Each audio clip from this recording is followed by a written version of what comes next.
Hey guys, what's up? Another video, and today's video is quite special because this is the rear disc setup for your Aerox. In front of you, you see the CNC bracket which will go on a rim. Basically, this is a stencil to make three holes on a rim.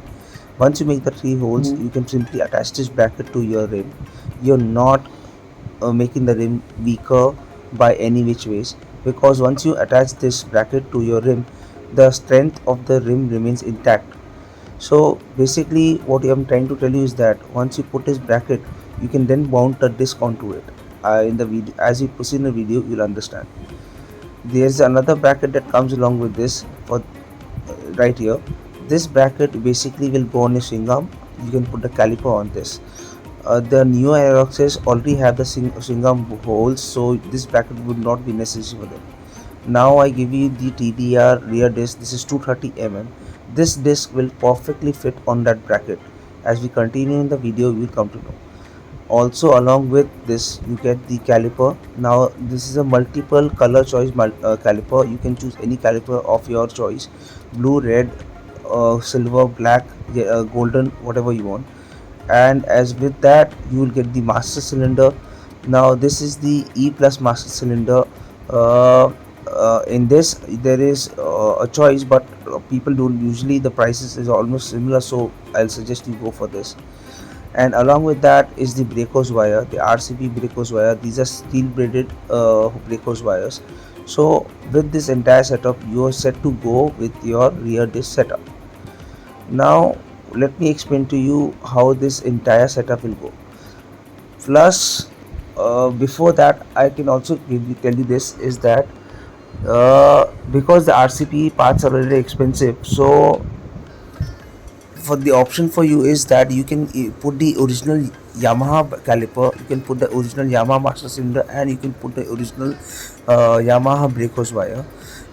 While putting that, the cost of your rear disc setup will become quite less, substantially less, by doing so. This swing arm bracket will remain the same, and the other bracket, the CNC bracket for your rim, will remain the same. These two things will not change. Okay, so as we proceed further, what I'm trying to explain to you is that even if you put the Yamaha one, it will function as good as the RCB one. No doubt the RCB one is a two piston caliper, and the master cylinder is also much more bigger as compared to the Yamaha original master cylinder. But by putting the Yamaha setup, you are Yamaha original part setup, you're not compromising on your rear disc brake at all. Okay, so let me just quickly explain to you how the system works. And as I'm as explaining in the video, this particular bracket will stick to your rim, and it will be bolted. And once it will be bolted, so you are not damaging your rim, or the strength or the where rim is not going to go down at all. And right in front of you is the TDR disc brake. So right now I'm just applying this disc brake on the CNC bracket.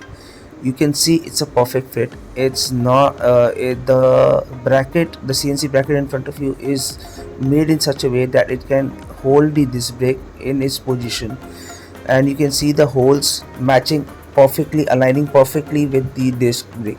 So once your bracket is on the rim, you can then put the disc on the bracket, and this is how you can install your rear disc brakes. After this, you are putting the brake hose wire, the master cylinders, and the caliper will go on the swing arm.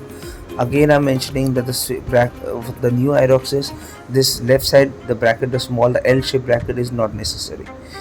Okay, now this is how I'm trying to, as hard as possible, to make you understand how the this bracket works. It's like once you have put this bracket, you don't need to do any other changes to it. It will be a complete aligned or synced setup. So it's there is no other alterations that has to be done. The only alterations have to be done that this bracket has to be bolted onto a rim by making three holes. Once you do that, you're ready, you're all set to finish off with your rear disc setup. Guys, I hope you like this video. I am still not a pro in this, and with whatever knowledge I'm trying to get some decent parts for you guys. And you can, this way it's a very practical and a very cheap way to do your rear disc setup.